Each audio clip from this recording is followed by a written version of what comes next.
ततेन तपसा किं वा व्याप्यते वाञ्छितं फलं तत्सर्व श्रोतुं इच्छामः तथयस्य महामुनि।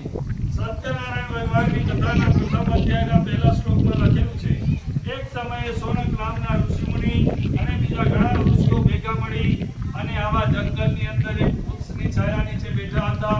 બેઠા બેઠા જગતના કલ્યાણ માટેની ચિંતા અને વિચારણાઓ કરતા હતા. ત્યારે બધા ઋષિમુનિઓ દ્વારા સોનક નામના ઋષિમુનિને સુંદર પ્રશ્ન કરવામાં આવ્યો.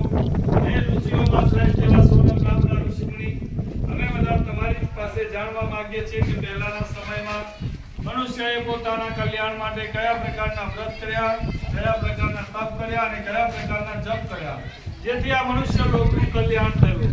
ત્યારે આ સોનક નામના ઋષિમુનિ ખૂબ આનંદિત થયા, કહેવા લાગ્યા, હે ઋષિઓ, તમે તો આ જગતના કલ્યાણ કરવાની થયા. ત્યારે આ જીવજંતુ મનુષ્યની ખેર ખબર અંતર જાળવવા માટે નીકળ્યા અને ફરતા ફરતા તેઓ ધરતીલોક ઉપર આવ્યા. આ ધરતીલોક ઉપર આવીને જગતના કલ્યાણ માટે સત્યનારાયણ ભગવાનની કથાનો પ્રચાર કરવા લાગ્યા.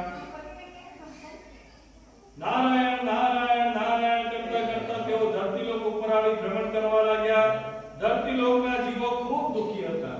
કોકને ત્યાં આરોગ્ય નહીં, કોકને ત્યાં ધનધાન્ય નહીં અને કોકને ત્યાં સંતાનની પ્રાપ્તિ નહીં. આવા ઘણા બધા દુઃખોથી પીડાતા લોકોને જોઈને આ નારદજી નામના ઋષિમુનિ મનોમન ચિંતા કરવા લાગ્યા.